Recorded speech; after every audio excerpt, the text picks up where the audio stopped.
Buenas tardes. Vamos a proceder al desarrollo de la segunda sesión de las 8ª jornadas de la RIUL dentro del Festival Palabra, y directamente, para poder aprovechar el tiempo, le cedo la palabra a Paula Fernández Chamorro para que pueda presentar a los escritores que hoy nos acompañan. Paula. Pues buenas tardes a todos. Comienzo con las presentaciones de los autores de esta jornada, Valeria Correa Fiz y Ángel Orgoso.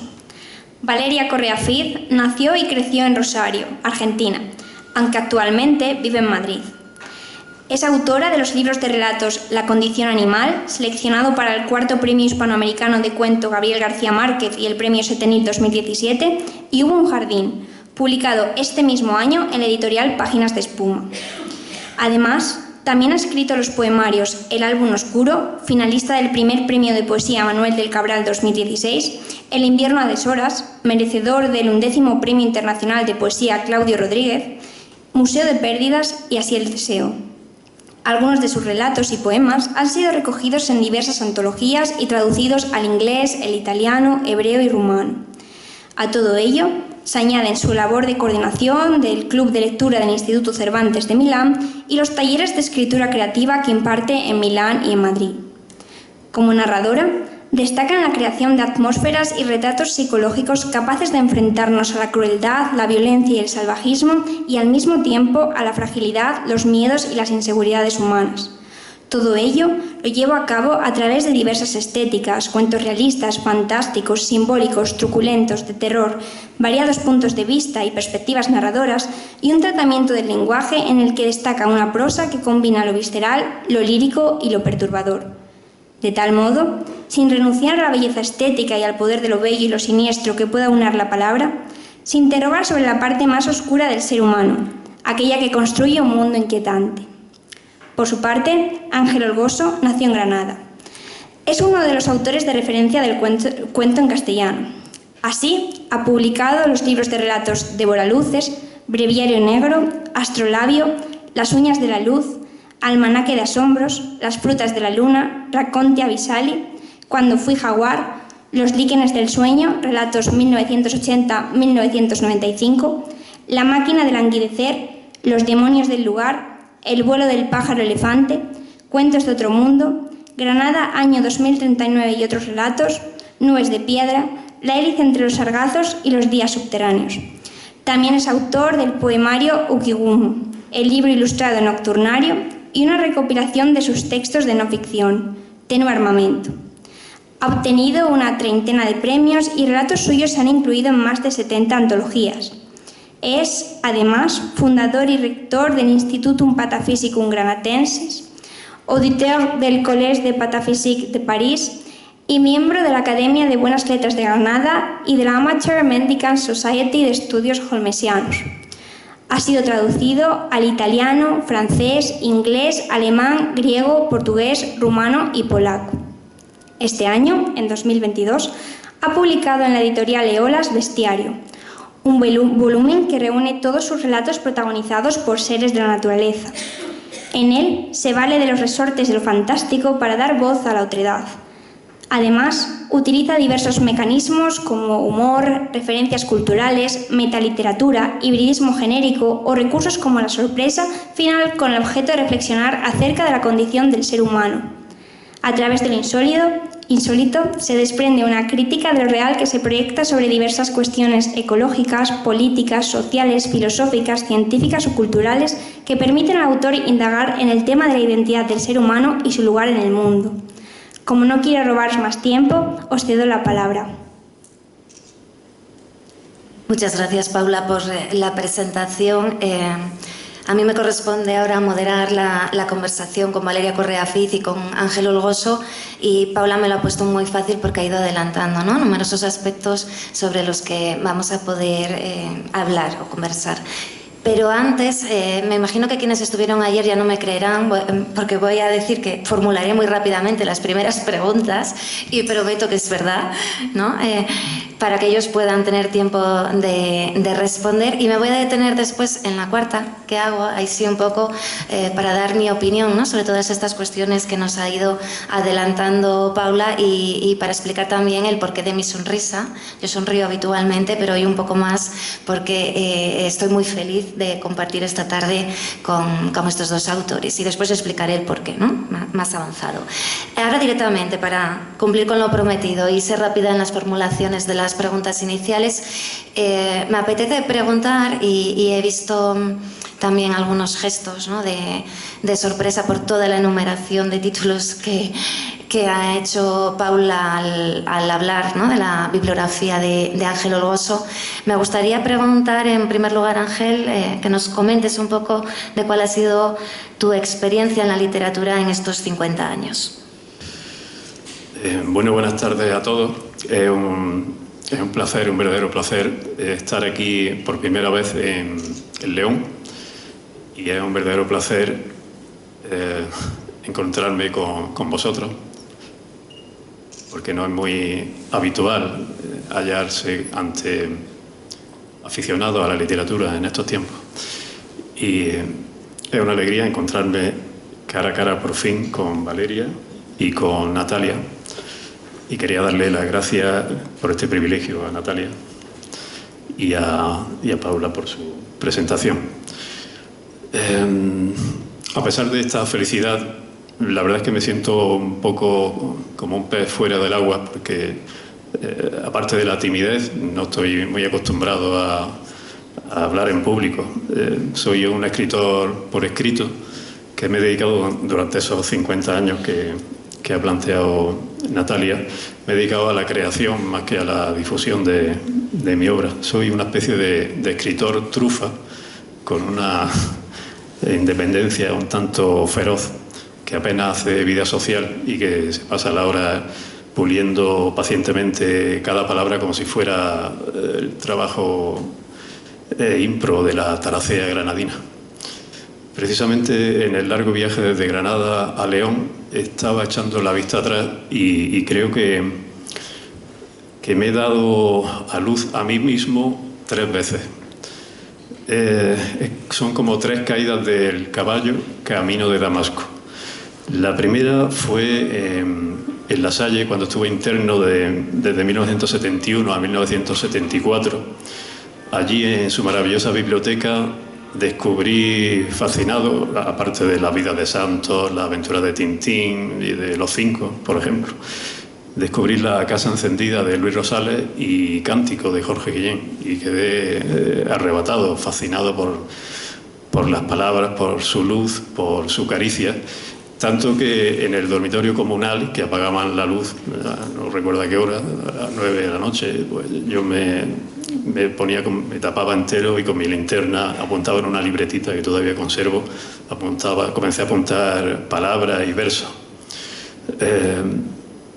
Allí también descubrí el poder de la ficción, porque pudimos presentarnos los alumnos al concurso que organizó la Federación Andaluza de Montañismo, con una redacción. Era sobre el tema de ese año, era una excursión a una montaña. Yo soy de un pueblecito de la Vega de Granada donde no hay ninguna montaña. Entonces utilicé la imaginación, parece que también que gané. Me dieron una mochila que no conservo y una medalla que sí conservo. Y ahí es donde digo que descubrí el hidromiel de la ficción, su poder. La segunda caída del caballo fue en Cúllar Vega, en la casa de mis padres. Mis padres, los pobres, no pudieron estudiar, porque de niños tuvieron que estar trabajando. Y no había ni un solo libro en mi casa. Yo pintaba a mi abuela las cancelas de su casa, las rejas, y me daban duros, 5 duros. Y ahorrando poco a poco me compré el Quijote, creo que más por las ilustraciones de Gustavo Doré que por el mismo Quijote. Y poco después, en el 78, me compré la antología de la literatura fantástica de Borges, Bioy y Silvina Ocampo. Es un ejemplar que lo guardo como oro en paño, porque años después me lo dedicó el mismo Bioy Casares en su última visita a Granada. Y volví a caerme del caballo, como digo, sobre todo en un microrrelato que no sé si conocéis, del norteamericano del siglo XIX, Thomas Bailey Aldrich, que se llamaba, o se titulaba allí Sola y su alma, que decía algo así como: ella está en su casa, está sola en su casa, sabe que no hay nadie más en el mundo, llaman a la puerta. Pues esos aldabonazos, que lo siento todavía hoy, me propulsaron a escribir durante 44 años 700 relatos. Y la tercera caída del caballo fue no hace mucho, en 2020, en pleno confinamiento, en La Zubia, en un pueblo de Granada donde vivimos mi pareja y yo, la escritora y pintora chilena Marina Tapia. Y allí dije, después de esos 44 años de relato y 50 años de escritura, dije adiós a la ficción y abrí una nueva etapa con otro libro que se llama Madera de deriva, que es un libro ya híbrido donde se mezcla más el ensayo, las crónicas de viajes, las especulaciones metaliterarias, sociales, etc.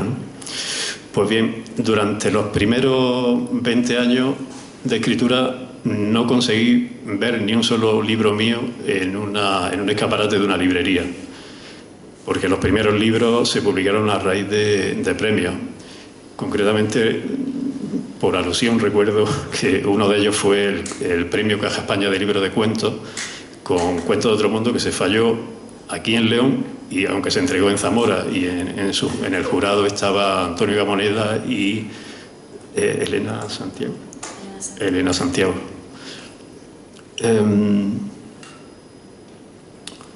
No fue hasta pasado, eso eran 20 años para ver un libro mío en una estantería de una biblioteca, y tuve que esperar 30 años a haber publicado un libro mío en una editorial de nivel nacional, que en este caso fue Páginas de Espuma, donde ha publicado Valeria, con una colección de 100 microrelatos que se llama La máquina de languidecer.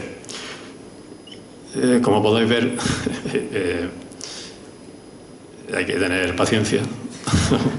Y esto me recuerda siempre a la frase que decía George Bernard Shaw de sí mismo.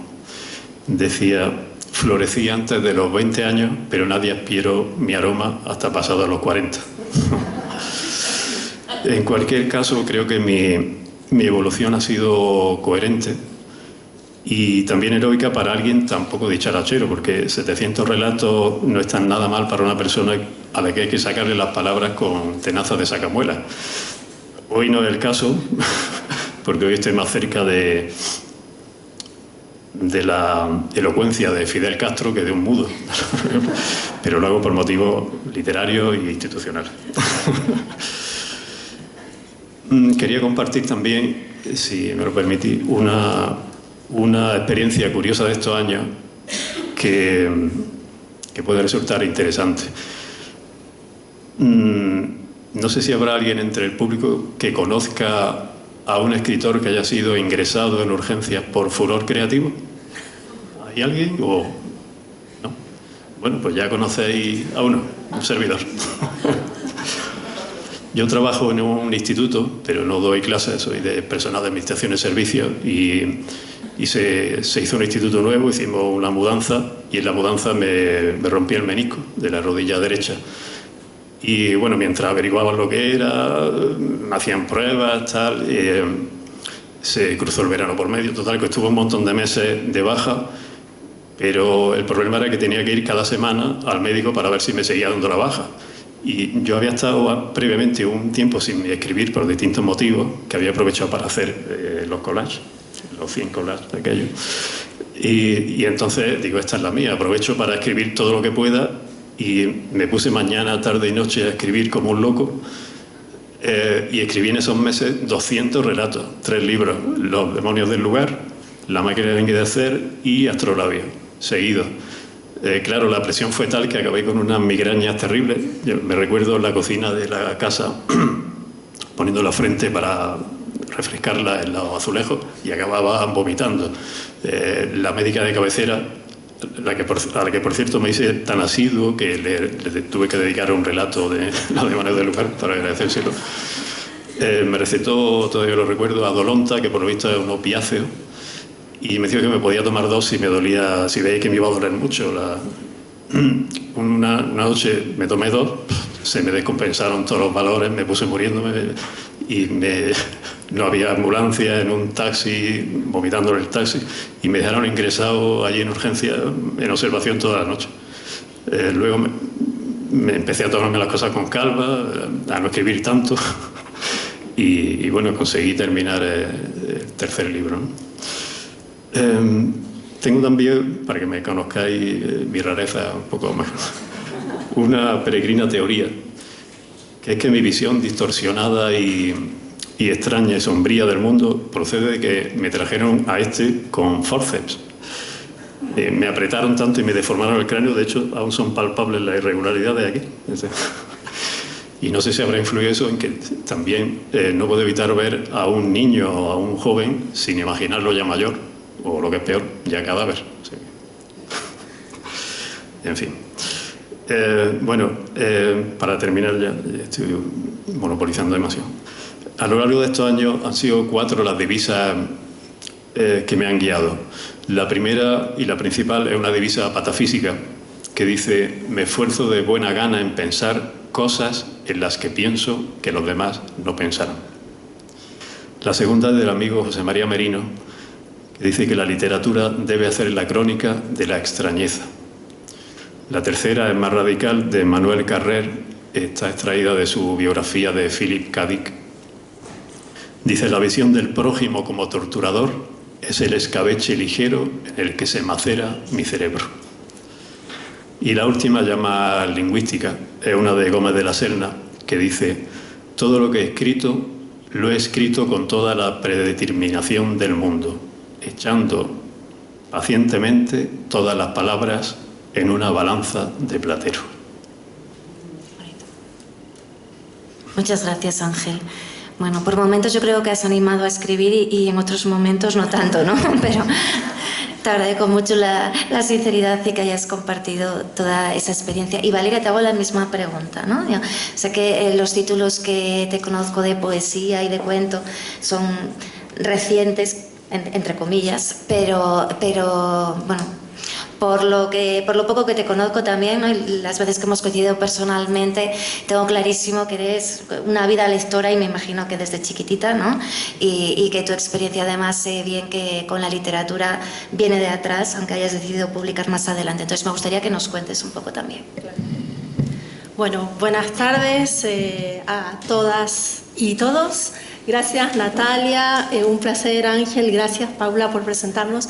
Yo ya sí había estado en León en invierno. Confieso que me gusta más venir en invierno a León, porque en León se come mucho y muy bien. Entonces, en invierno uno no tiene cargo de culpa, come y la ropa lo cubre todo. Pero bueno, estoy muy contenta, Natalia, gracias. Gracias por esta invitación. Me hace mucha ilusión estar con Ángel, a quien tenía leído, no en toda esa larguísima trayectoria, pero sí muchos libros.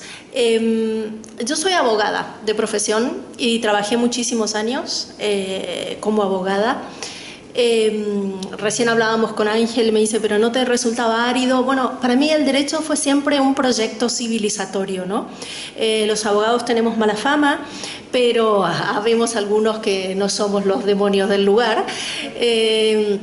Y siempre me sigue interesando la profesión desde ese lugar de las leyes que nos damos para poder vivir en sociedad. Nunca pensé que iba a escribir literatura. En esto estoy, digamos, de manera más profesional hace 7 años. Soy lectora de siempre. Mi abuelo, por parte de mi madre, son todos españoles. Mi madre, por un accidente, nació en Bilbao, pero mi abuelo materno era de Salamanca y mi abuela zamorana. Y mi abuelo, que emigró a Argentina, era imprentero y encuadernador. Entonces yo tengo una relación muy física con los libros desde siempre. Además, mis padres, cuando se casaron, mis abuelos tenían una casa muy grande en Argentina, con un taller en el fondo, donde mi abuelo ya estaba jubilado, pero encuadernaba libros gratis para todo el barrio. Entonces Mi abuelo había apenas podido estudiar, había aprendido el oficio de pequeño en Salamanca y bueno, tenía un gran amor por los libros y él leía todo lo que la gente le llevaba para encuadernar. Entonces los del barrio le llevaban, no sé si aquí en España también salían los libros por fascículos, ¿no? De aeromodelismo o de los barcos de la Segunda Guerra Mundial. Mi abuelo leía todo lo que le caía en las manos. Y yo los primeros 3 años viví con ellos y aprendí a leer sola, según me dice la tradición familiar, porque claro, yo estaba ahí con mi abuelo y le decía, abuelo, ¿esta qué letra es? Y bueno, con lo cual yo tengo una relación como muy cercana con los libros. Cuento esta historia porque me parece hermosa. Yo soy de Rosario, que es una provincia de una ciudad del interior de Argentina, y mi abuela materna emigró con 7 hermanas, y sus maridos y sus hijos. Y ellos abrieron una calle que no estaba todavía trazada en la ciudad de Rosario, que hoy se llama Pasaje Español. Porque claro, cayeron 7 familias españolas y se instalaron allí. Bueno, y entonces eran toda gente grande, según me cuentan, y yo. Así que yo digo siempre que la literatura es mi primer juguete y el único juguete que todavía conservo de la infancia, ¿no? Y eso creo que es algo que me ha acompañado siempre. Yo tengo una historia de migrante también, ¿no? Como si corriera dentro de la sangre familiar. Viví muchos años en Rosario, luego me fui a vivir a Buenos Aires. Y una vez que me fui de Argentina pasó una cosa curiosa, porque yo siempre digo, creo mucho en la hospitalidad del azar.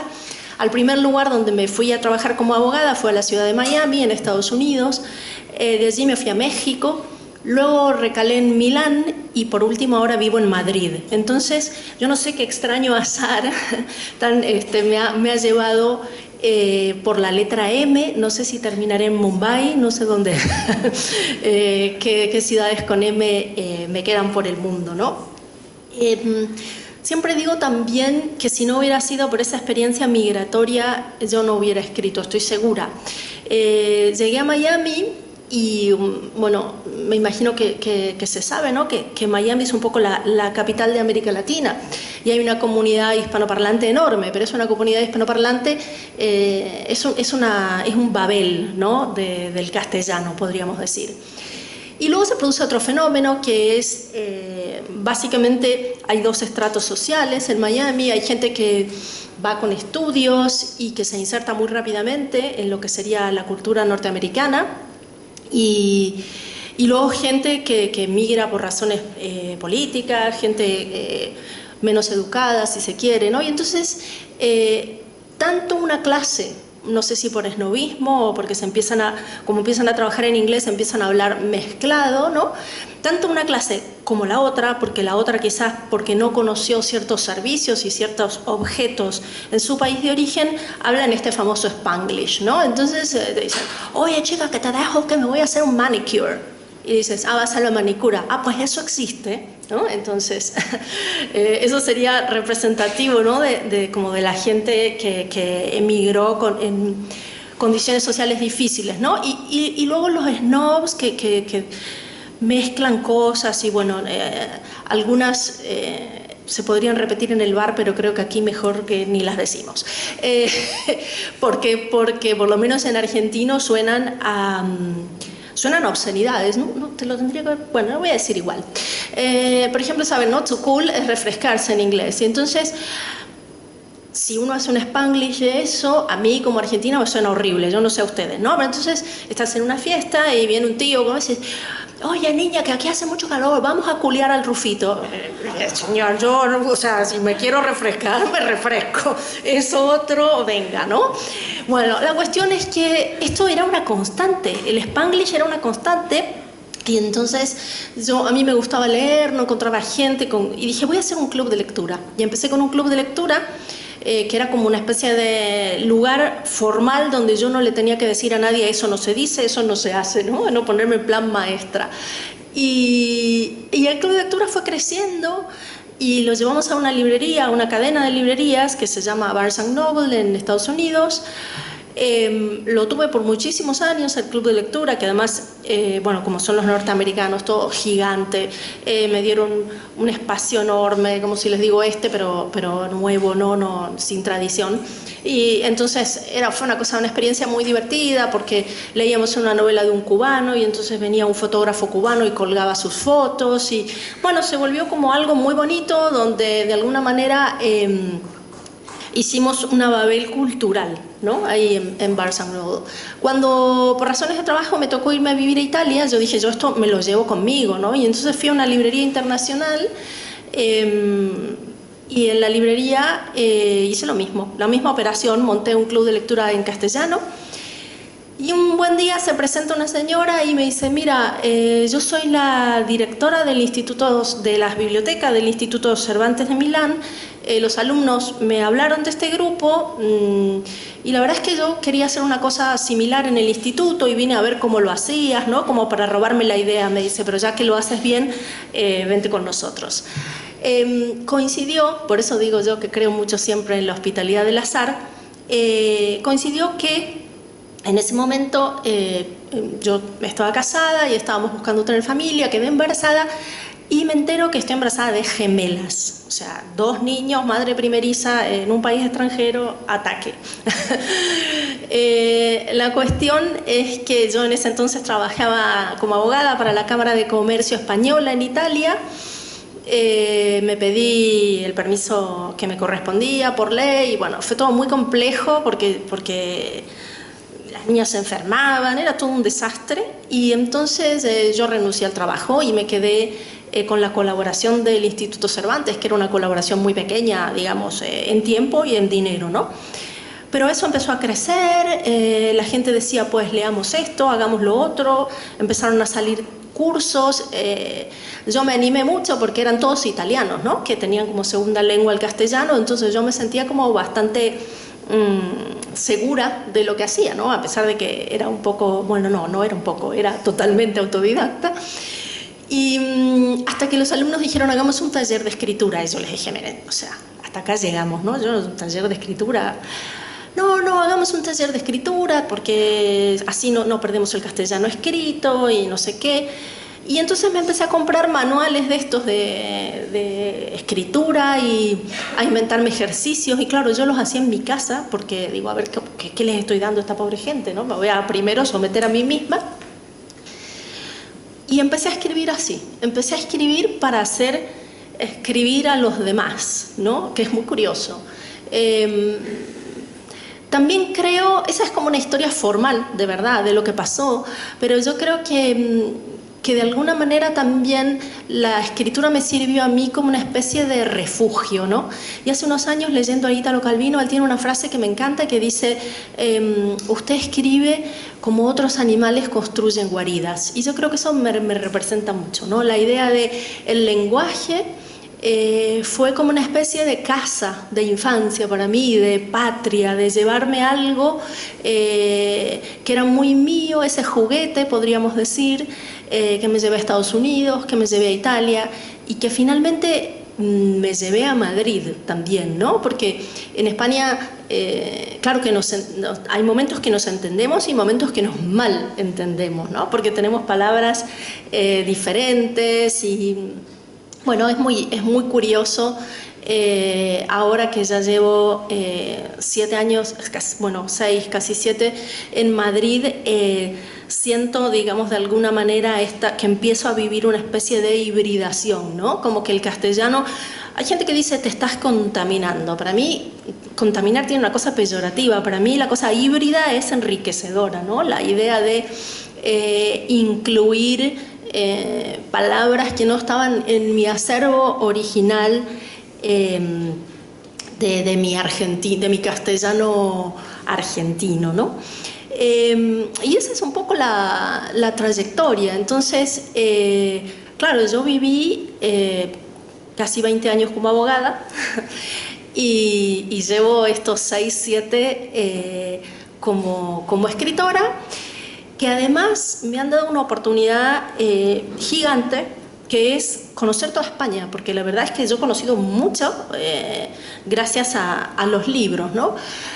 Y entonces, en el fondo también pienso que de alguna manera nunca he dejado de ser como una aventurera. Yo, más que artista, escritora, abogada, no sé qué, me parece que soy como una especie de aventurera, ¿no? Y eso es de alguna manera lo que me pido para mí, que no se acabe el asombro, ¿no? Porque creo que en custodiar algo pequeñito, por custodiar algo pequeñito, como fue el lenguaje, algo pequeñito, pero que es inmenso, me ha llevado a sitios completamente inesperados, ¿no?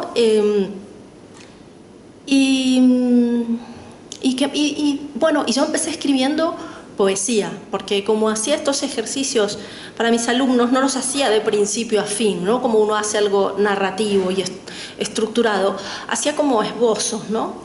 Y creo que el germen de la poesía es el asombro, y es lo fragmentario, y es esa visión. Me gustó todo lo que dijo Ángel, y me gustaron mucho esas 4 frases, ¿no? Eso que decía Merino, ¿no? Que lo tienes en la tapa, sí, la extrañeza, ¿no?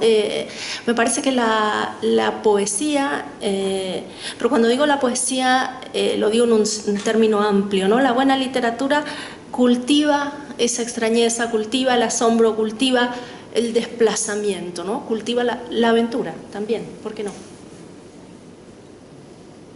Pues muchas gracias, Valeria.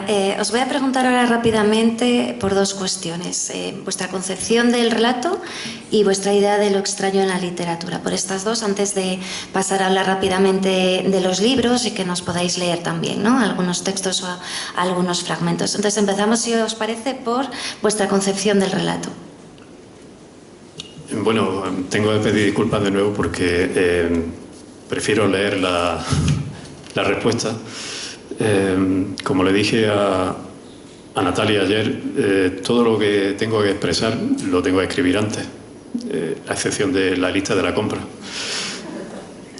Soy como, en este caso, como Nabokov, que le horrorizaba improvisar por culpa de las inexactitudes, de la improvisación, de las reiteraciones, de las dudas, etc.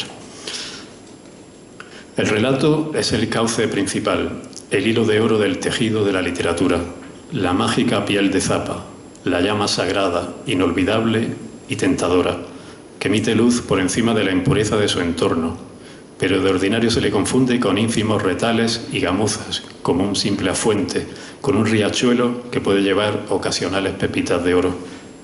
Una novela es solamente una novela, pero un buen cuento, un cuento redondo, es algo que excede a lo previsto. Una sencilla pero contundente declaración de intenciones a favor de la excelencia, del rigor, de la delicadeza compositiva, del amor por la palabra exacta, por las tramas concentradas, por la variedad proteica y fecundadora. Quizá por eso los cuentos requieren lectores exigentes, de una atención sin descanso, lectores que prefieren un picotazo directo a un zumbido obsesivo e inacabable, la intensidad a la languidez, morder más que masticar, hacer un viaje al centro más que hacia un horizonte que se aleja sin cesar. Tal vez por eso el añorado Antonio Pereira aconsejaba no perder el tiempo en zarandajas y contar una historia con brevedad, intensidad y trascendencia. Tal vez por eso me gusta pensar en mis relatos como pequeños dioramas, como carga de profundidad que deben estallar al encuentro con los lectores, remover su interior y situarlo literalmente fuera de lo común. A veces tengo la sensación de escribir visiones en lugar de contar cuentos. Visiones como esos elementos volátiles que, según Julien Gracq, pueden incendiarse al contacto con la imaginación. Me gusta llamar a mis textos cuentos medulares porque procuro ejercitar una escritura burilada, buscar la palabra precisa pero sugerente, dotada de peso específico, de cierta dimensión poética, que resplandezca como una luciérnaga o perfume como una fruta exótica y desconocida, que tenga el poder de inaugurar mundos, de convocar realidades, de crear emociones, porque procuro que las palabras no avancen como ejércitos en formación, conduciéndose monótonamente durante cientos de páginas, entre desmayadas fanfarrias de genealogías e incontables estandartes de lugares comunes. hasta que el tedio y el agotamiento se apoderen del lector. Intento que lo hagan más bien como polizones, como caballos de Troya del lenguaje, como elementos de una emboscada rauda y limpia, con palabras que ejecutan con vigor los movimientos justos, medidos, persiguiendo una sola visión, una idea inquietante, una conmoción, un sentimiento inefable, una resonancia. Me sirvo de las palabras, pero sobre todo sirvo a las palabras. Ellas no solo cuentan una historia, son la historia. Como dice Antonio Gamoneda, la palabra es escultura en el tiempo. Y es que prefiero las miniaturas a los grandes frescos, las ascuas a las hogueras, los elixires a las barricas, los dardos a los cañones, los orgasmos a los idilios, las excepciones a lo que le ocurre todos los días a todo el mundo, los corceles de la imaginación a los ratones de la trivialidad, la nutritiva leche de los sueños a la áspera hogaza de la vida ordinaria, los exquisitos y medidos bocados de los dioses a la indigesta carroña para las fieras, lo extraño a lo archisabido, lo insólito a lo cotidiano, las luciérnagas a las supernovas. Prefiero los artefactos, los veleros encerrados en una botellita, las pulidas piedras de playa, las milimetradas rosas del desierto, los orbes diminutos. Ya.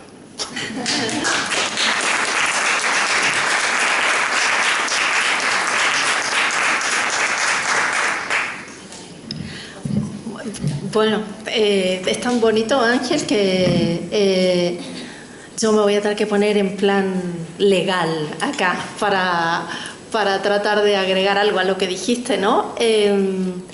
Yo creo que hay dos clases de relato, por lo menos, en Occidente, o dos tradiciones, podríamos decir, ¿no? La primera, que nace del short story, del cuento breve, en Estados Unidos, con Edgar Allan Poe, como muchos de ustedes sabrán. Y es una tradición cuentística que nace en un cuento que se llama Los crímenes de la calle Morgue, y es un cuento policial. Entonces, el relato que nosotros, la primera forma de historia breve que nosotros conocemos, moderna, contemporánea, tiene que ver con plantear un cuento como si fuera un reloj, algún mecanismo. Hay una intriga que aparece desde el principio. En el caso de este cuento hay un asesinato de dos mujeres, y el cuento lo que va a hacer es ir elaborando, viendo el lector, es testigo de pistas, indicios, etc. Y el cuento cierra con la resolución de ese enigma que se nos plantea. Ese cuento, esa larga tradición cuentística que sigue hasta hoy, ya no sigue respetando el género. Hay cuentos que funcionan como mecanismos de relojería que se asientan sobre ese origen del cuento policial, ¿no es cierto? Entonces, cuentos que nos plantean una intriga amorosa, una aventura, lo que fuera, y terminan resolviéndola.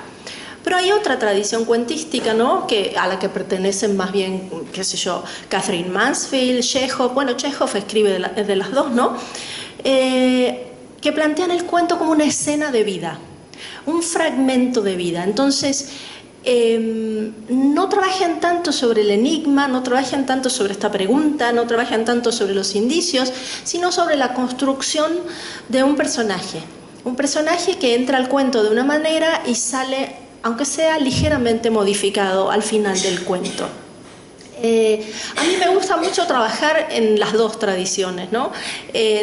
Yo sé que aquí en España los programas de educación, del instituto y eso, no tienen tanto el cuento dentro de sus programas académicos, pero por ejemplo en Latinoamérica tenemos una tradición enorme de leer cuentos, ¿no? Y en Argentina tenemos cuentistas, poetas y novelistas, pero nuestros escritores más famosos, escritores y escritoras más famosas, son todos cuentistas. Ángel nombró la antología de cuentos fantásticos como uno de un hito personal. Y nosotros en la escuela leíamos mucho, leíamos a Borges, leíamos a Cortázar, pero también leíamos al mexicano Rulfo, que también era un gran cuentista, ¿no?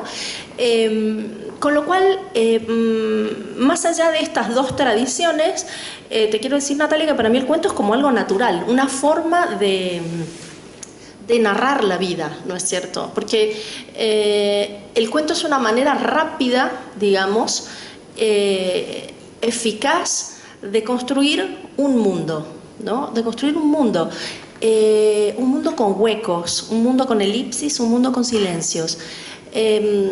A mí me gustan mucho los cuentos y me gusta mucho leer cuentos, porque creo que es un género, al igual que la poesía, que confía muchísimo en el lector. El lector de cuentos es igual o más inteligente que el escritor de cuentos, porque tiene que rellenar todo eso que el escritor no dijo, ¿no? Entonces es un género colaborativo, ¿no? Y por eso me gustaba. Luego te pediré el texto, Ángel, porque empecé a anotar y dije, no, voy a escucharlo. Por eso me gustaban algunos de esos prefiero, ¿no? que hizo Ángel, ¿no? Las ascuas al incendio, la luciérnaga, la supernova, porque es de verdad un uso del lenguaje muy bonito para explicar simbólicamente qué es un cuento, ¿no? O sea, es esa luz, es esa cosa pequeña que parece extinguirse, pero que en la mente del lector se expande y se abre.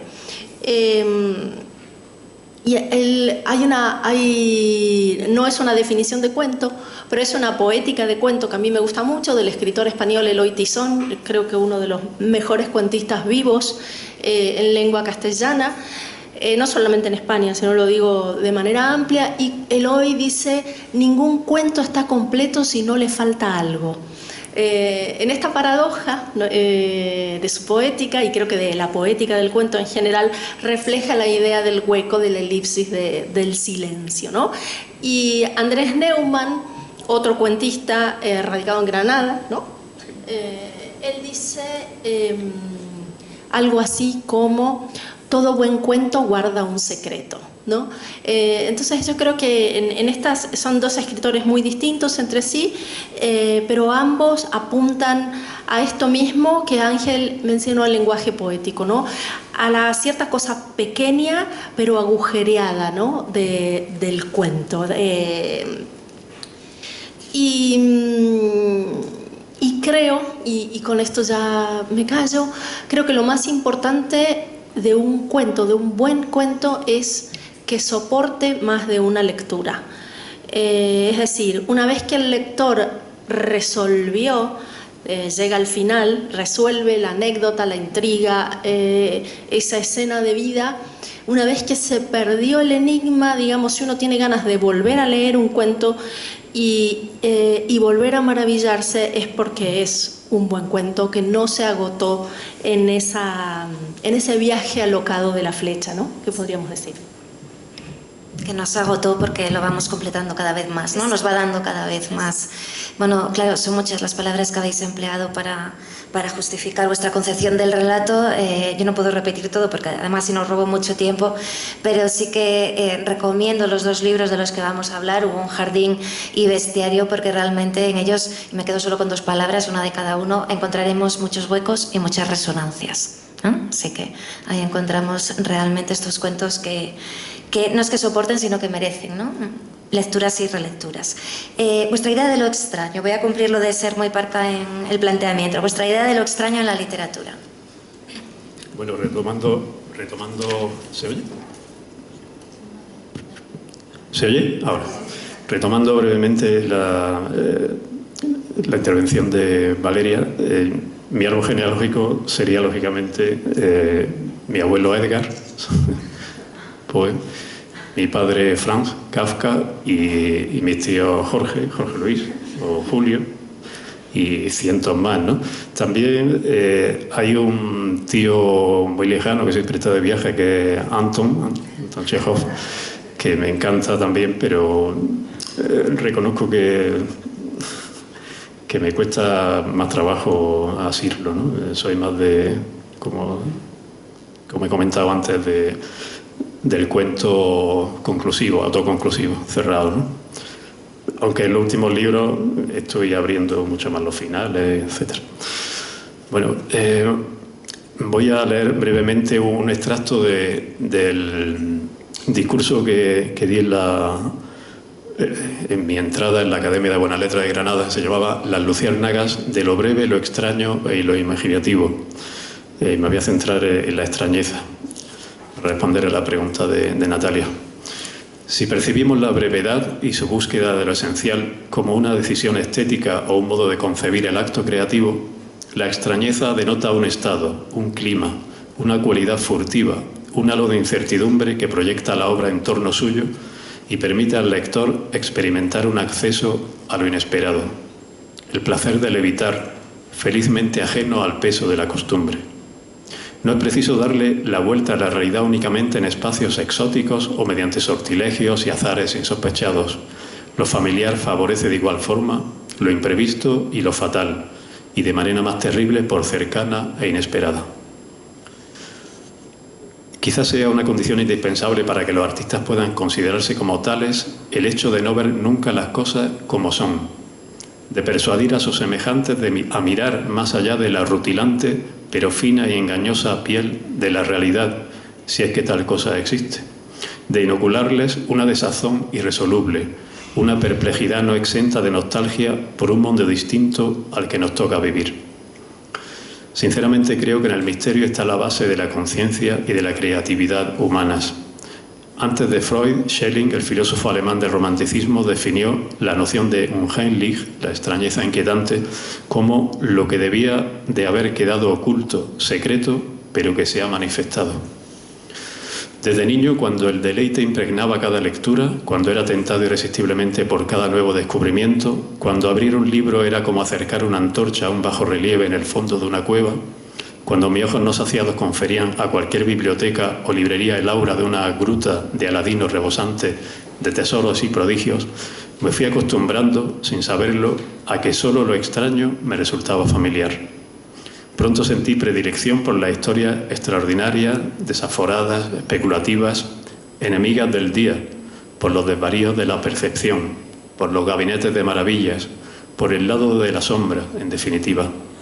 Pronto busqué con fruición entre las páginas de un libro la inminencia de la sorpresa, del esclarecimiento, del final del delirio, todo aquello con una luz propia e inusitada, todo aquello que suscita extrañeza, una mera intuición, una amenaza latente, un vértigo, una fantasía de los ojos cansados, la sensación de hallarse en un país extranjero, un latir inesperado, un escalofrío como cuando presenciamos un eclipse o presentimos que hay alguien detrás de nosotros que no puede estar allí. En nuestro país, desafortunadamente, la sombra de Sancho Panza sigue siendo muy alargada. Aquí nunca se ha mostrado tanto respeto por lo raro, por la unción de sueño y vigilia, por el encabalgamiento de lo probado y lo improbable, por los autores que tendieron sus hilos en una geografía imaginaria como lo ha hecho, por ejemplo, la tradición inglesa, abierta a obras singulares, a atmósferas nimbadas de recónditos arcanos, a talentos extravagantes y a géneros narrativos alejados de la célebre representación de la vida ordinaria de cada día. ¿Acaso lo extraño no es una condición previa y propia de la literatura? ¿Acaso hay algo más extraño que aquello que consideramos normal? El hecho de que vivamos en una espora de polvo que fluctúa alrededor de una pequeña estrella en el rincón de una de los millones de galaxias del universo, el hecho de que cada uno seamos un sujeto con un cuerpo particular compuesto en esencia por un tubo digestivo del que brotan 4 extremidades más un mollejón gris que rige el conjunto, resulta, cuando mínimo, turbador. Podría considerarse incluso que cada nacimiento es, en puridad, una aparición sobrenatural, por la que nos volvemos temporalmente visibles y que al final de nuestras vidas nos transformamos de nuevo en fantasmas. Por no hablar de la tenue línea que separa la cordura de la locura, el azar de la fatalidad, el sueño de la pesadilla. Para Chesterton la existencia es tan preciosa como desconcertante, y no hay que envejecer ante el asombro. Otro británico, el físico Arthur Eddington, estaba convencido de que la vida puede ser no solo más extraña de lo que imaginamos, sino también más extraña de lo que podemos imaginar. Un pez en el océano cree que todo lo que existe es agua, pero nosotros sabemos que hay otro universo sin tener necesariamente que verlos o visitarlos. De hecho, a diario nos llegan pruebas de que los sentidos nos mienten, de que lo extraño se esconde en lo cotidiano, en todos los aspectos de la naturaleza, y de que comienza aquí, en plena realidad. Aún conservo en un grueso atadillo de recortes amarillentos las noticias sorprendentes que coleccioné durante mi adolescencia, un catálogo de asombros cotidianos, de crónicas insólitas que se colaban entre el ruido de noticias efímeras, semillas que muchas veces acabaron germinando en un relato. Supongo que durante más de 4 décadas he escrito siguiendo la definición que Walter Pater daba del romanticismo como la suma de la extrañeza y la belleza. He escrito para aquellos que aún quieren ser sorprendidos, ver desafiada su comprensión con lo imprevisible o lo inaudito, para aquellos que se saben fatalmente atraídos por las irisaciones de lo extraño, gustan de pasear sobre el abismo, sienten todavía curiosidad o de forma puntual se encaminan a lo extraño huyendo de la realidad, que a juicio de Einstein no es más que una ilusión muy persistente. En esa frontera entre lo real y lo irreal, en ese umbral de mundos en frágil equilibrio, en ese riacho de aguas turbulentas y corrientes encontradas, donde el rigor de la lógica pierde vigor, es donde suelo sentarme a pescar evidencias de cosas no vistas, a remover nuestras ancestrales angustias, temores y esperanzas, a alterar al lector que se siente cómodo o a confortar al que no nota la tierra bajo sus pies, a reconocer lo desasosegador de nuestra condición. Lichtenberg, en uno de sus aforismos, situó al hombre en esa misma encrucijada. El ser humano, dijo, es tal vez mitad espíritu, mitad materia, como el pólipo es mitad planta, mitad animal. Las más extrañas criaturas siempre están en zonas fronterizas. Sea pues esta triple arcada bajo la que crecí, estas 3 volátiles líneas de fuerza, sean estas 3 luciérnagas, la brevedad, la extrañeza y la imaginación, como una pequeña flota ardiendo en llamas a lo lejos, como farolillos que ayuden a rasgar la oscuridad o esa densa y enojosa niebla que a menudo nos atosiga, que actúen además de acicate y de bálsamo, que permitan mirar a las estrellas desde nuestra alcantarilla y tejer la tela de lo imposible. Sean estas palabras una invitación a no dejar de imaginar, de soñar, de tener hambre de maravillas y de lo inesperado, de creer en sucesos fantásticos que jamás habríamos podido concebir, de estar en presencia de prodigios, de luchar contra la corriente titánica e implacable del tiempo, de aceptar que lo increíble pasó de veras.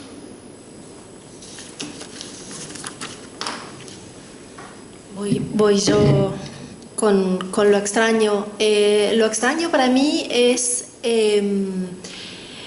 esa fascinación que sentimos por aquello que está más allá de la simple, y hago énfasis en la palabra simple, percepción, conocimiento o experiencia humana.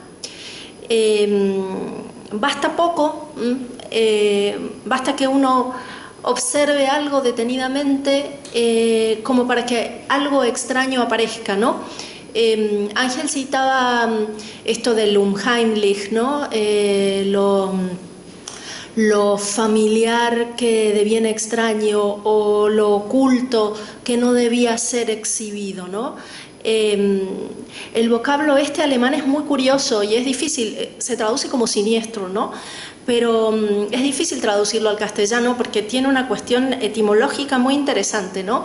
Heim en alemán es como home, en inglés casa, ¿no? Y entonces, de alguna manera, dentro de la propia palabra, con el prefijo que sería como no, sería como lo no doméstico, lo que nos es no familiar, ¿no? Entonces, es una palabra un poco más amplia que lo siniestro, y que Freud usó para hacer un catálogo de lo extraño, ¿no?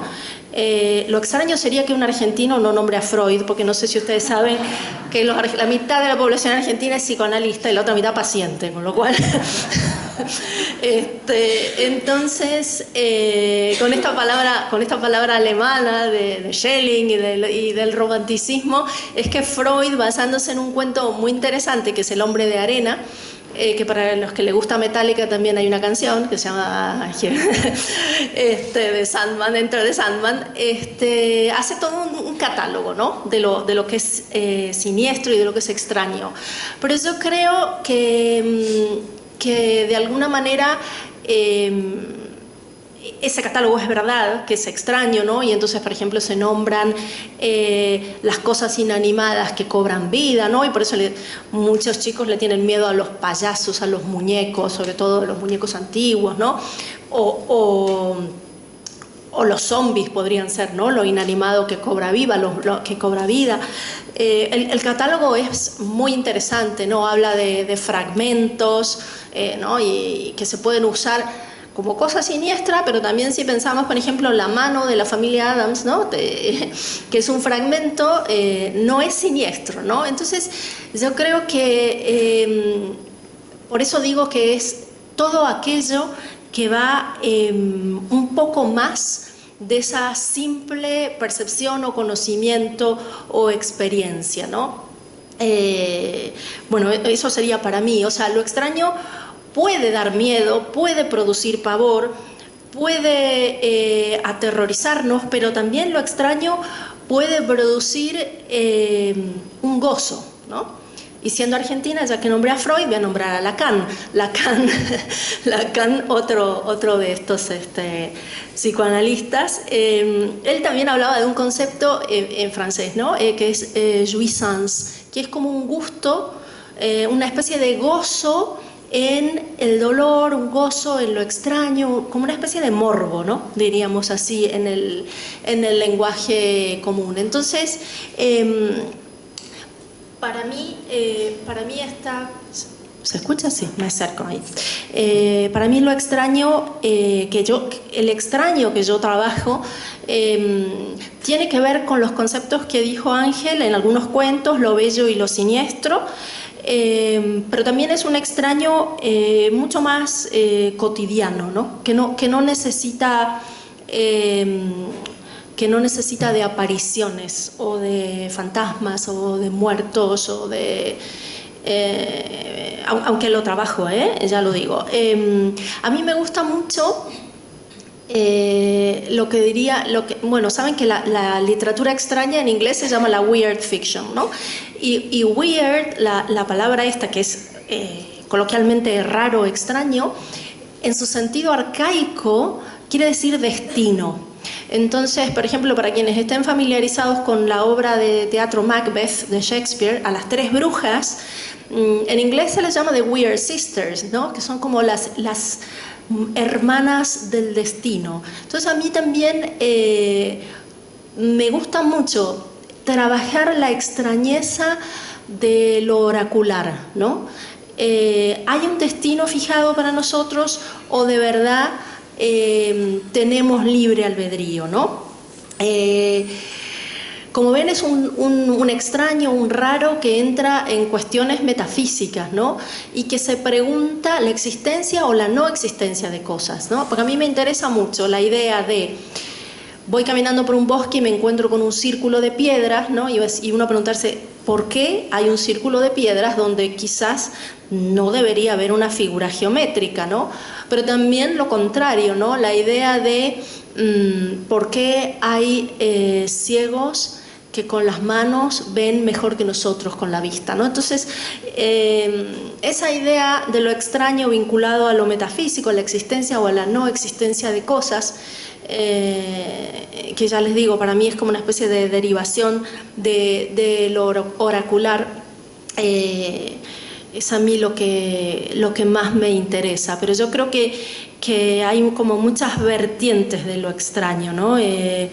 Y que todas son obviamente respetables, ¿no? Pero ya te digo, me gusta mucho el trabajar con el terror, pero también me gusta mucho trabajar con lo extraño cotidiano. Ahora te haré alguna referencia en ese sentido, pero por resumir, hoy a mí me ha dado, lo ven que sí que era verdad, por ser breve y resumir, ¿no? Y para hilar también, como hice antes, pues yo creo que esos huecos y resonancias que nos ofrecéis, ¿no? en vuestros relatos, a través de la extrañeza, al final lo que logran es convertirnos a las lectoras y a los lectores en, yo diría algo así como soñadores de misterios, ¿no? Quizá el misterio es lo que nos ofrecéis a través de esas diversas gamas de lo extraño, de lo fantástico y de aquello por lo menos que se aleja de la mirada como, ¿no? más cotidiana a la realidad. Yo decía antes que estaba muy feliz, aquí sí que me detengo un poquito, me lo van a permitir, pero también voy a resumir mucho las ideas que traía anotadas. Estoy muy feliz porque, bueno, yo creo que siempre se le nota, ¿no?, a una persona cuando le gustan los libros de quienes se está presentando. Pero además porque ha pasado algo muy simpático en estos días, y es que todo el mundo, cuando hablan conmigo y me dicen, ay, y la mesa de Ángel Olgoso, de Valeria Correa Fiz, qué bien, qué interesante, siempre me dicen todos, ¿y qué distintos son? Y digo, claro, sí, como todos, ¿no? Los buenos, yo creo que la buena literatura es distinta entre sí, es original. Me parece que tienen unas miradas, lo estamos comprobando, ¿no?, a la hora de escucharlos ahora, unas miradas realmente originales, como decíamos, pero en esa originalidad y en esa distinción, porque sí lo sois muy, muy distintos, hay puntos en común. Y yo digo, ¿y por qué nadie los ve? O sea, quizá también es que nos tenemos que detener. Tú hablabas, ¿no?, de la belleza de la palabra y de la palabra siniestra o perturbadora, por eso pusimos el título, ¿no?, de la palabra perturbadora a esta sesión, pero no sé si alguien se ha fijado en los libros que están a la venta en la entrada, y si no, claro, quien esté atrás, si no los tienen, quizá no lo observen, pero las propias portadas, ¿no?, juntas, tienen pájaros y la naturaleza, y bueno, el colorido puede ir en la misma línea, ¿no? No sé si lo ven, pero tienen los libros, si no también.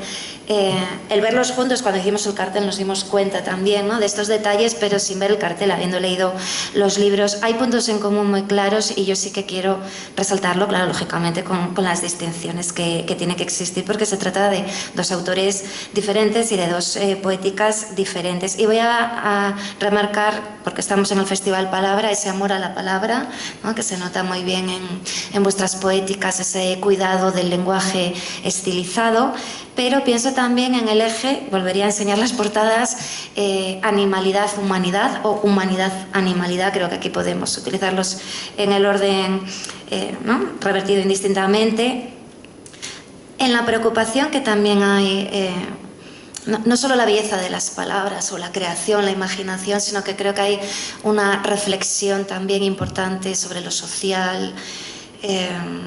Lo extendería a más ramas, pero quizá lo social, lo político también, pero creo que lo cultural, ¿no?, de una manera muy marcada, y también lo ecológico. Vuelvo a insistir en esta idea de los pájaros, la naturaleza, ¿no?, y después nos podréis hablar de vuestros libros, pero si me tengo que quedar con algo, creo que sería la reflexión sobre la condición humana, ¿no?, en ambos.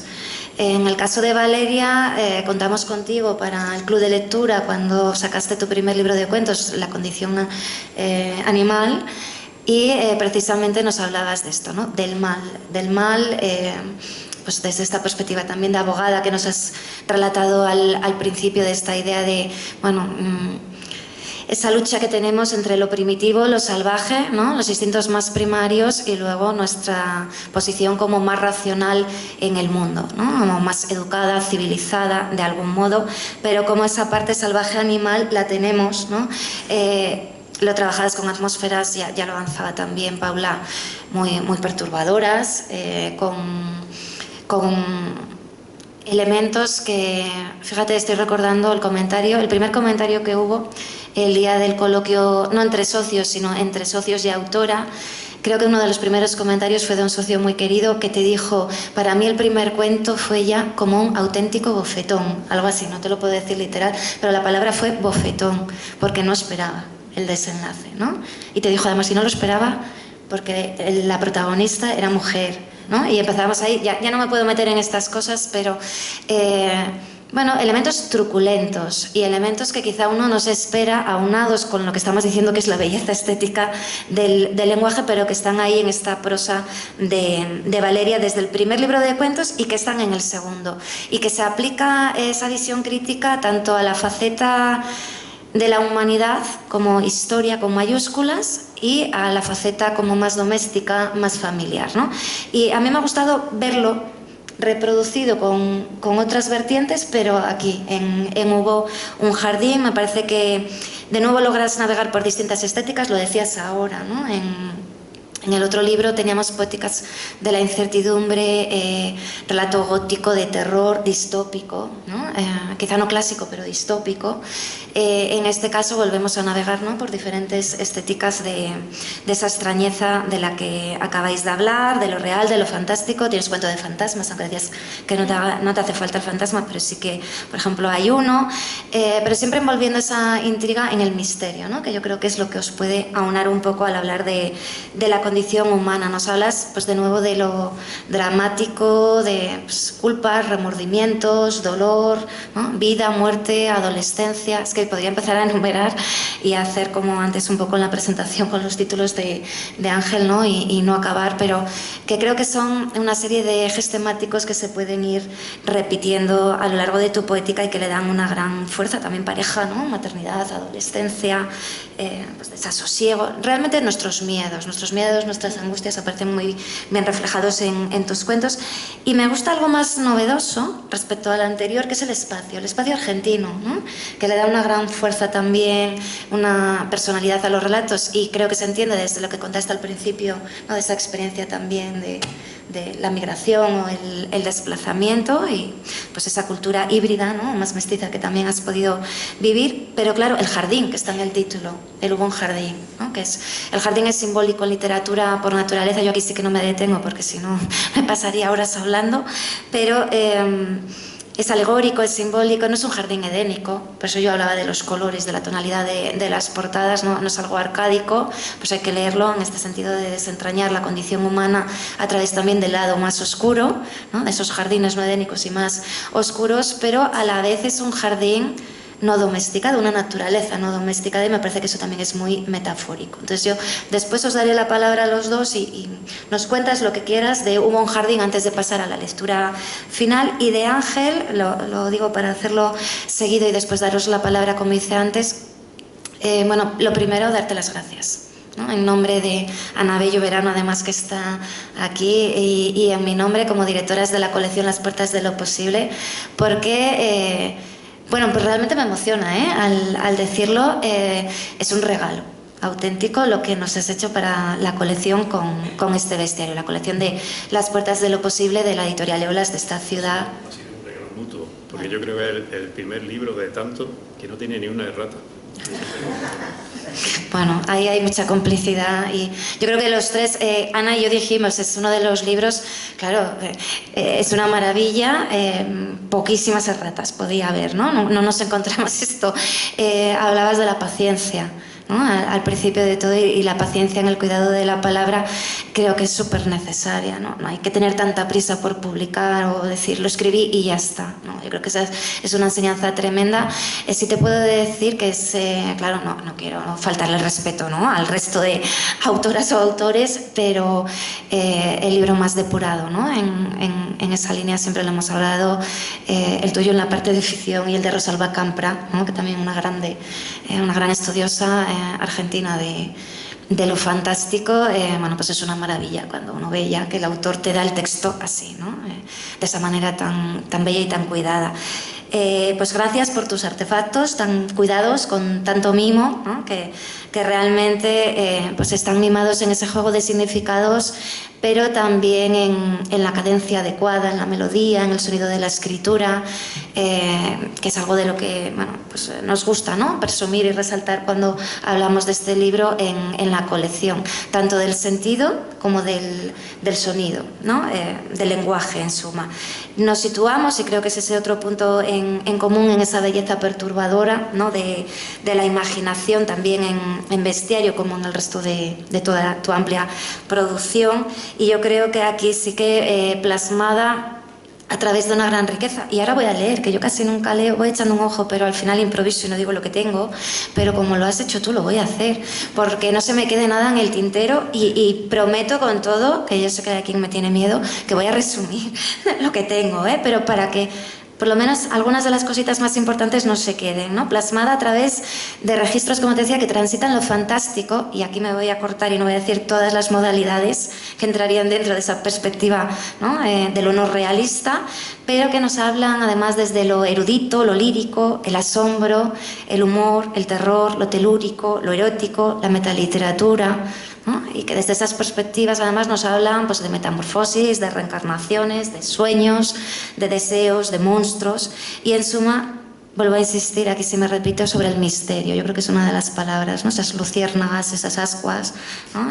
Esos asombros se pueden encuadrar, ¿no? Encarnar en diferentes misterios, entroncando, claro, el propio título nos lo dice, con esa tradición tan hermosa también del bestiario, que tiene un recorrido desde la antigüedad, pero que ya, y aquí ya vuelvo yo a hacer defensa que habéis hecho de lo extraño, pero vuelvo a hacer hincapié porque estamos siempre en esa lucha de defender lo fantástico, lo extraño, ¿no? Estas tradiciones, el bestiario ya en determinadas épocas, incluso en Siglo de Oro, creo que lo dice Jorge Fernández, ¿no? En Bustos, en el prólogo, tenía una proyección de crítica, ¿no? De mirada que no es evasiva, ¿no? Que está mirando la realidad y con una dimensión de carga social, de carga moral, y yo creo que eso también lo recoges muy bien, ¿no? No solo protagonistas animales, sino un bestiario que realmente está mirando, como decía antes, esa condición humana y retratándola desde diferentes perspectivas, pues como también había ya avanzado Paula, filosóficas, científicas,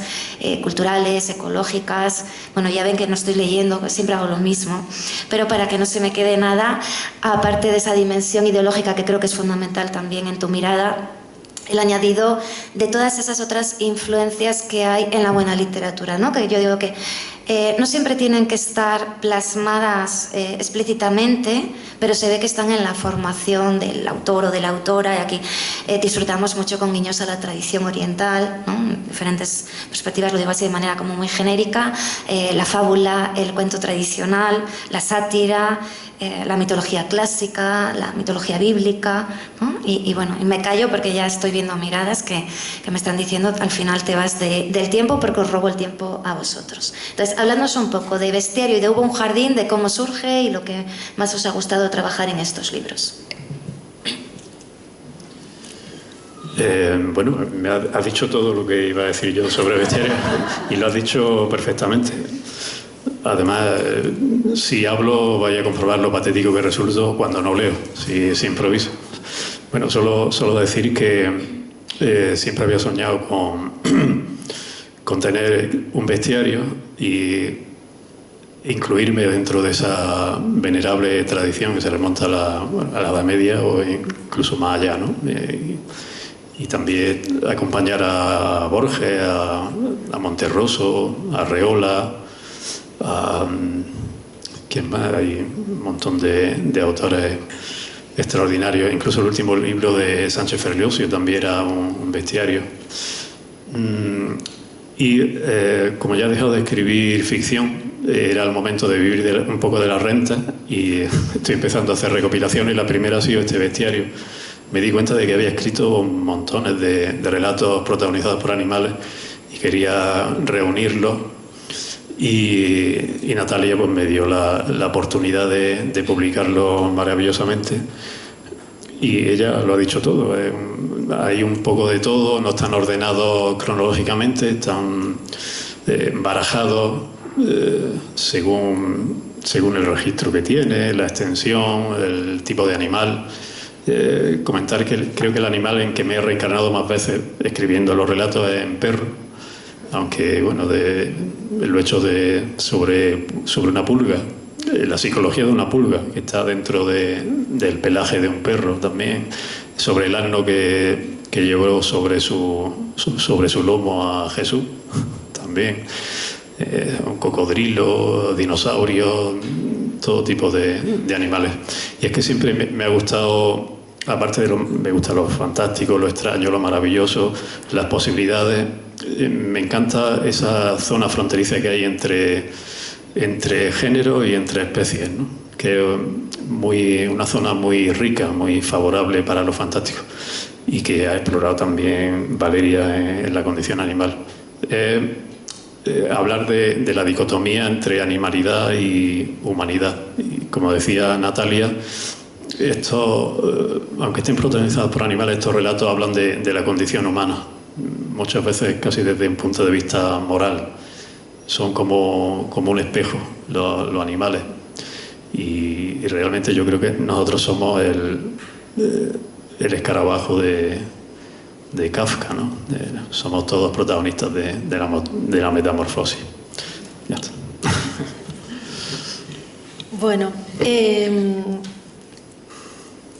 Yo creo que hay algo muy acertado en esto que dijiste, Natalia, y es el vínculo que hay entre mis dos libros de narrativa. La condición animal eran 12 relatos que trataba de hacer una especie de cartografía sobre el mal. Y entonces era un primer cuento que era el mal que nos podemos hacer dentro de una familia, y el último cuento era una pandemia. Es un libro que escribí en el año 2015 y me acuerdo que cuando lo fui a presentar a Burgos, un señor me dijo, porque habla de la muerte de un hijo, la pérdida de un hijo, y un señor me dijo, el relato era hermoso sin la pandemia, ¿para qué tuviste que poner esa cosa tan fantástica? Resulta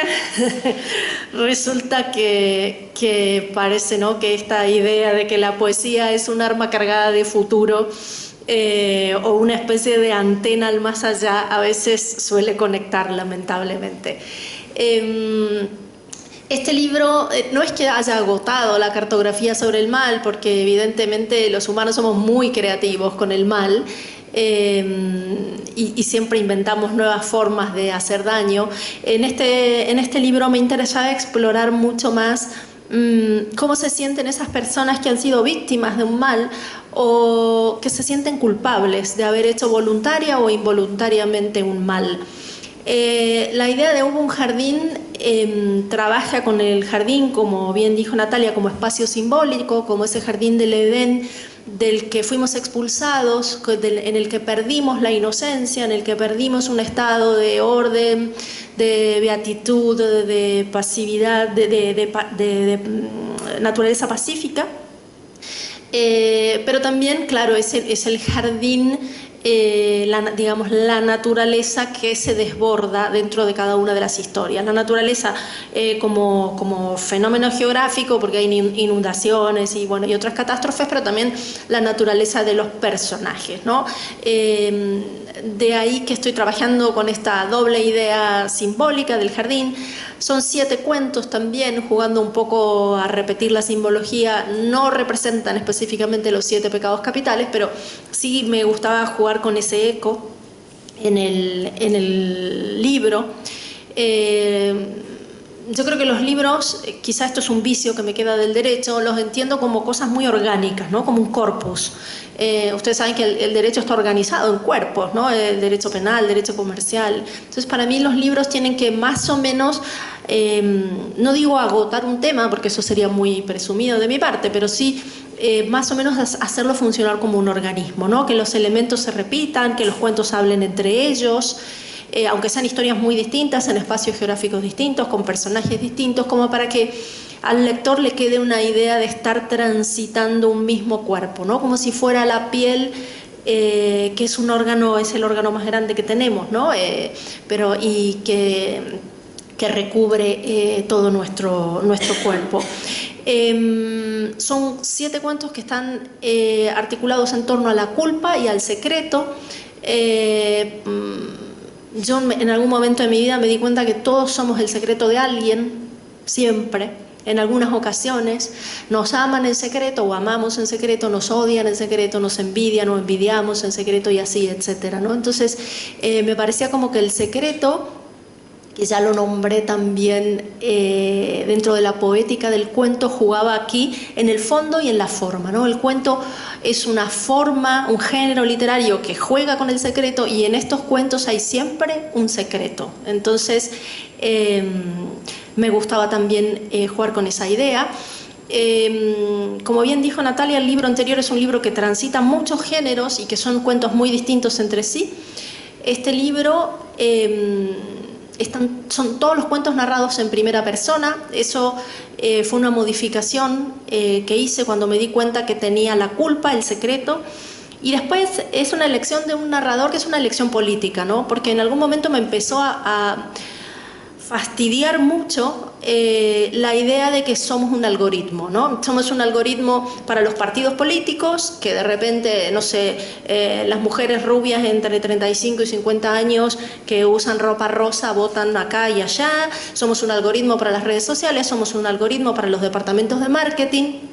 Y una cosa que yo digo siempre en mis talleres de escritura, cuando a los alumnos les agarra bloqueo creativo, que yo les digo, tenés que escribir, porque lo que no escribas vos, no lo va a escribir nadie. Somos seres únicos e irrepetibles, cada uno de nosotros. Cada uno tiene un misterio, cada uno tiene una visión del mundo. Entonces, esto se convirtió en literatura de alguna manera al usar ese narrador en primera persona, porque de alguna manera dije, en un mundo donde somos una franja de votos, somos un algoritmo en las redes, aunque sea que haya algo que exprese una singularidad, ¿no? Aunque sea una singularidad en el daño a veces, porque son víctimas, o una singularidad en el mal, porque hay personajes aquí que son los artífices del mal, ¿no? Bueno, la verdad es que uno se pone a hablar ahí ya y podría seguir hablando, pero creo que ya me extendí demasiado.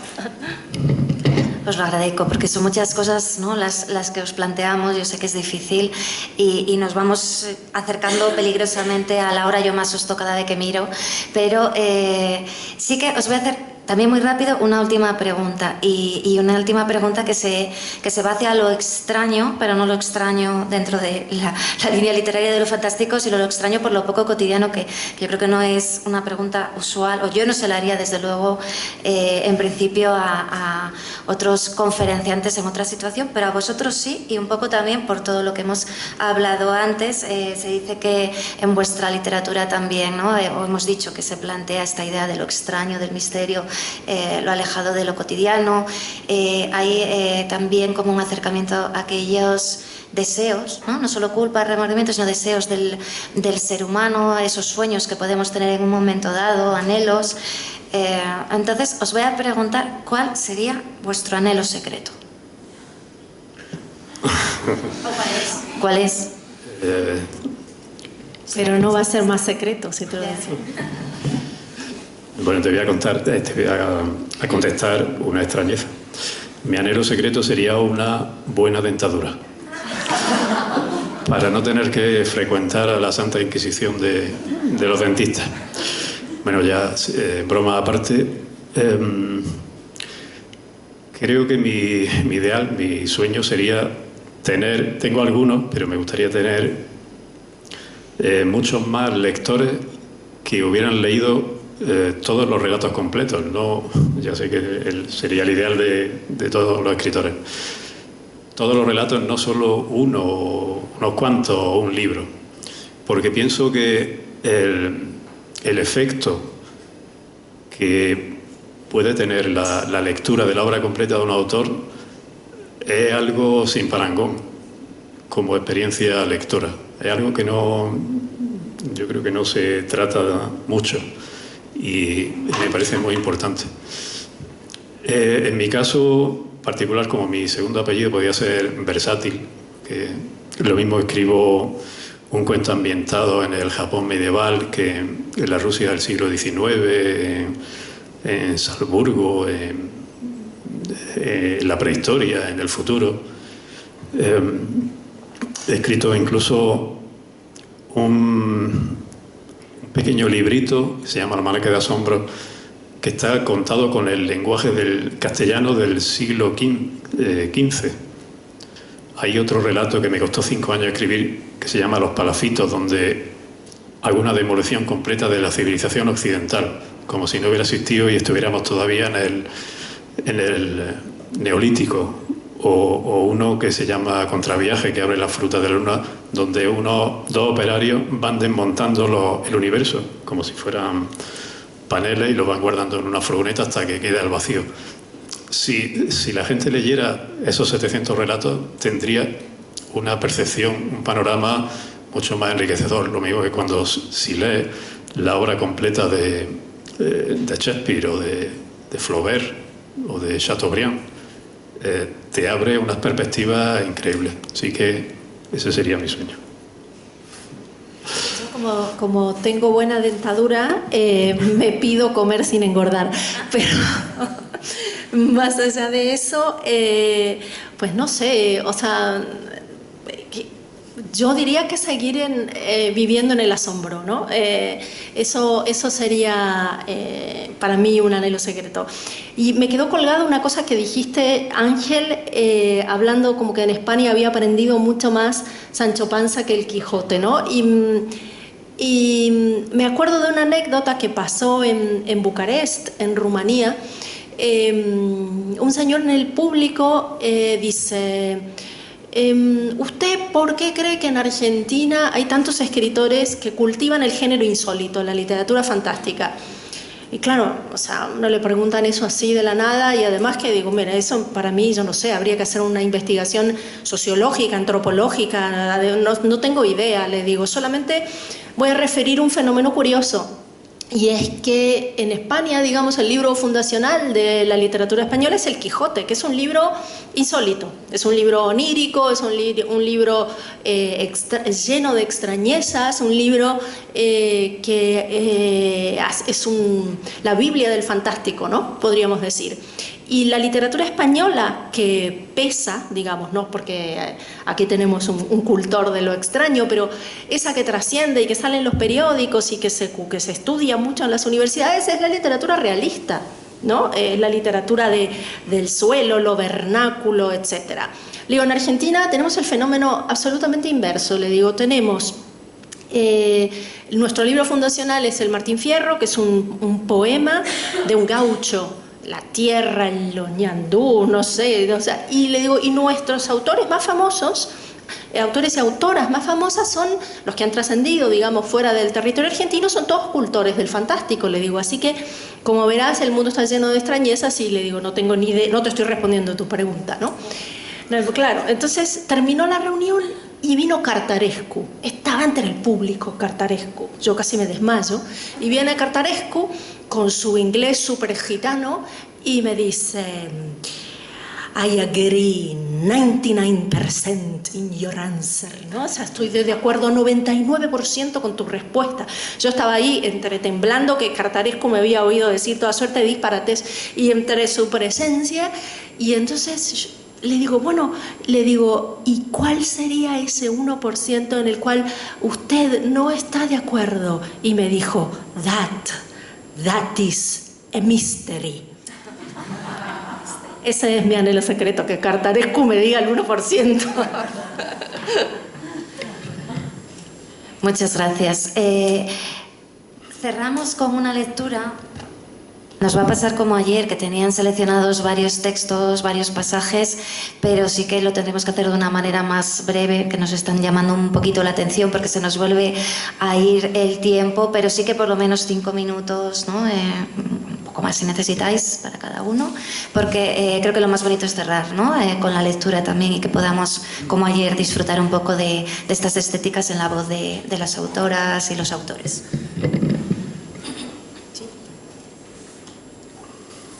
Pues yo, como tengo cuentos más largos, voy a leer solamente 2 fragmentos. El inicio de un cuento que se llama Un amor imaginario, y es la historia de una enfermera, una chica enfermera argentina que quiere ser poeta, pero se tiene que dedicar a poner inyecciones. Y bueno, y también aprovecho este fragmento para ver cómo lo extraño puede aparecer en lo cotidiano, ¿no? Un amor imaginario. Me gusta poner inyecciones. Los culos cuentan cosas que las caras ocultan. Son como la segunda lectura que te proponen las buenas historias. Una forma de releer. La ropa interior y el modo en que alguien se tumba, se baja los calzones para que la aguja entre en la carne, y la velocidad con la que se los suben cuando todo ha terminado, también cuentan. Hay mucho relato encerrado en los cuerpos. Me gustan las mujeres mayores que usan tangas de encaje, y el lado cómico de los hombres serios que usan calzoncillos con estampados colorinches. O a la inversa, los hombres de amplias sonrisas que visten interiores oscuros. Hay culos esmirriados, avaros en las carnes y en el alma. Y también redondos culitos enérgicos, tan bien proporcionados como caprichosos, de querubín. culos fofos enfundados en pretenciosos calzoncillos de seda negra y monograma. A mí me gustan los grandes culos, muy blancos y mullidos, que dan cuenta en silencio de un carácter sedentario e imaginativo. Culos de gente de interior que sorbe copitas de licor y lee novelas antiguas mientras come chocolate. Hay un mundo allí, debajo de la ropa y en la carne. Bájese los pantalones, digo, y me dispongo a leer lo que la mano tímidamente me descubre. Bueno, el cuento sigue.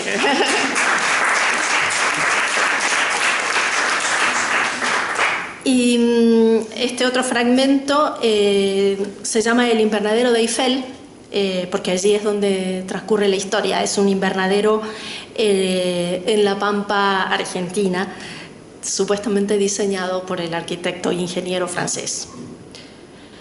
Solo Fabián podía percibir por debajo de los nísperos el olor de los caballos.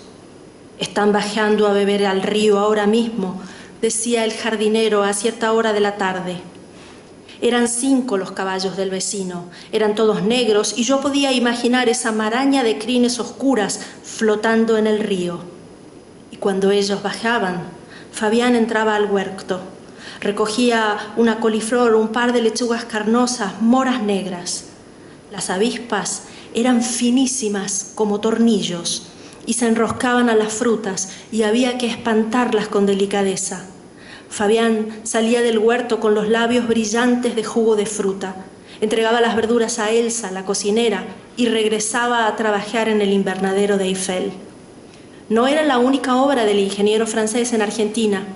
El legado de las construcciones de Eiffel en nuestro país incluye unos chalets de hierro y una noria en la provincia de Córdoba, un molino con balcón terraza para tomar el té en una estancia de ovejas merinas en la Patagonia y un edificio en el barrio de San Telmo, Buenos Aires. Hubo también un invernadero donde el aire estaba ligeramente envenenado. Era enorme, poblado de orquídeas excesivas. Gracias.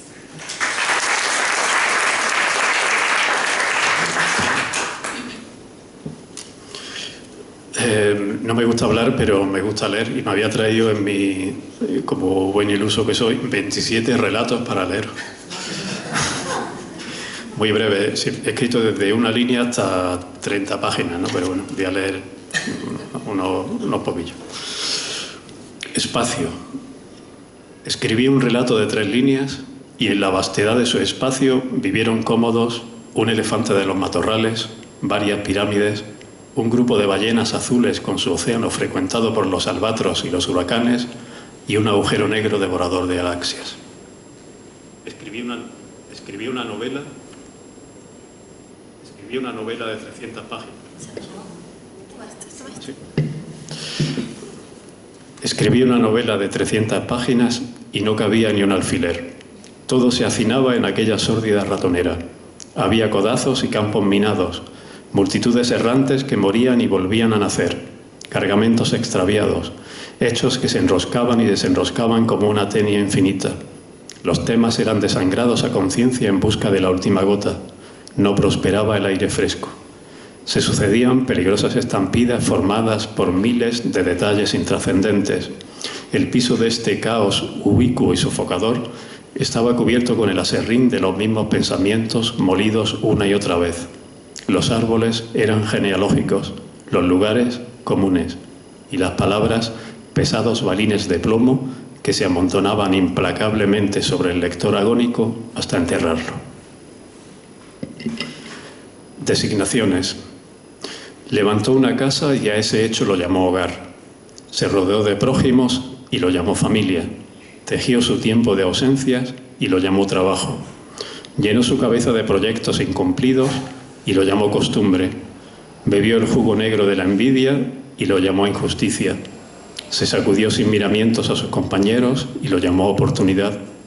Mantuvo en suspenso sus afectos y lo llamó dedicación profesional. Se encastilló en los celos y lo llamó amor devoto. Sucumbió a las embestidas del resentimiento y lo llamó escrúpulos. Erigió murallas ante sus hijos y lo llamó defensa propia. Emborronó de vejaciones a su mujer y lo llamó desagravio. Consumió su vida como se calcina un monte y lo llamó dispendio. Se vistió con las galas de la locura y lo llamó soltar amarras. Descargó todos los cartuchos sobre los suyos y lo llamó la mejor de las salidas. Mojó sus dedos en aquella sangre y lo llamó condecoración. Precintó herméticamente el garaje y lo llamó penitencia. Se encerró en el coche encendido y lo llamó ataúd.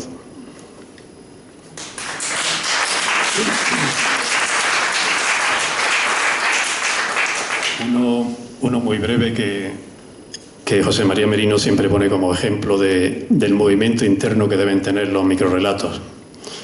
Conjugación. Es una metáfora también de la dictadura argentina o de cualquier lugar.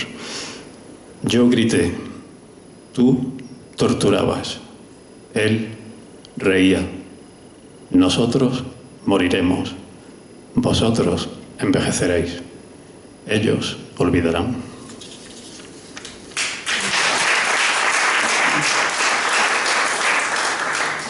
¿Se me permite el último? Sí. El último es un homenaje a los cuentos. Los caballos pensantes de Elberfeld. Me pidió un cuento y le conté la historia del gigante Pangu, que creó el mundo dividiendo el cielo y la tierra de un hachazo, y que tras aquel tajo descomunal permaneció entre ellos durante 18.000 años, empujando a la vez hacia arriba y hacia abajo en la tarea de mantenerlos separados. Esa noche la fiebre desapareció. Me pidió un cuento y le conté la historia del niño glotón que tras la papilla se comió el plato, tras la mesa se comió la casa, tras la ciudad se comió los terrones de azúcar moreno de las montañas, tras beberse los océanos se tragó de un bocado el panecillo del planeta con su copete de helado, tras la Macedonia del sistema solar engulló la ensaimada de las galaxias y el tazón de leche con canela de las nebulosas.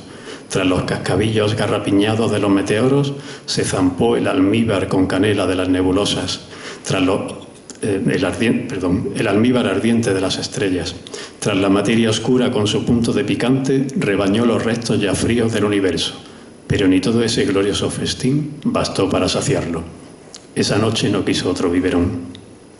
Me pidió un cuento y le conté la historia del viejo que trata de desprenderse de sus babuchas desgastadas, que harto de no conseguirlo porque alguien se las devuelve siempre, las arroja desde la azotea y golpea al emir de la provincia, que ordena su inmediata decapitación. Esa noche me sonrió como a un perro fiel tendido a su lado. Me pidió un cuento y le conté dos historias. La del caballero inglés que sufría de melancolía y se quejaba de los términos de su vida, al que un amigo, para escarmentarlo, lo introdujo durante 5 minutos en el ataúd que usaba para guardar sus licores en el comedor de su casa, de donde el taciturno caballero salió contento y renacido. Y la del poeta que se creyó hecho de mantequilla, por lo que eludía cualquier fuente de calor, temiendo derretirse, hasta que una mañana muy calurosa, asustado, se arrojó de cabeza a un pozo y murió ahogado. Esa noche le dejé la lucecita encendida. Me pidió un cuento y le conté la historia de un posadero de Ática, un tal Procusto, que estiraba o cortaba las extremidades de sus huéspedes para que se ajustaran al tamaño de los lechos. Esa noche se mantuvo bien arropado. Me pidió un cuento y le conté la historia del rey que decretó que fueran sacrificadas todas las personas mayores de 30 años para estar rodeados solo de belleza y juventud, pero que al cumplir él mismo esa edad, cambió la ley y ordenó que fueran ejecutados los menores de 30 para estar rodeados solo de gente sensata y experimentada. Esa noche durmió a cuerpo de rey. Me pidió un cuento y le conté la historia del indio Coruba que tras apuntar con una flecha hacia el avión que sobrevuela su poblado en el Amazonas, consigue derribarlo. Esa noche lloró añorando a su madre. Me pidió un cuento y le conté la historia de los 4 caballos pensantes de Elberfeld que, antes de morir en la Primera Guerra Mundial, sabían leer marcando sobre el pupitre las letras del abecedario y para resolver raíces cuadradas y problemas matemáticos contaban las decenas con una pata y las unidades con otra. Esa noche no tuvo pesadillas con el colegio. Un buen día, el tiempo que no transcurría ni hacia adelante ni hacia detrás, al fin se decidió. Y él creció y creció. y en razón a las circunstancias, ahora es él quien me lava y me viste, quien me peina y me arropa, quien me besa en la mejilla, y yo el que balbuceando, contemplándolo con aire de súplica y fervorosa gratitud, le pido un cuento que me sorprenda cada noche con la fascinación que procura el horror. Muchas gracias.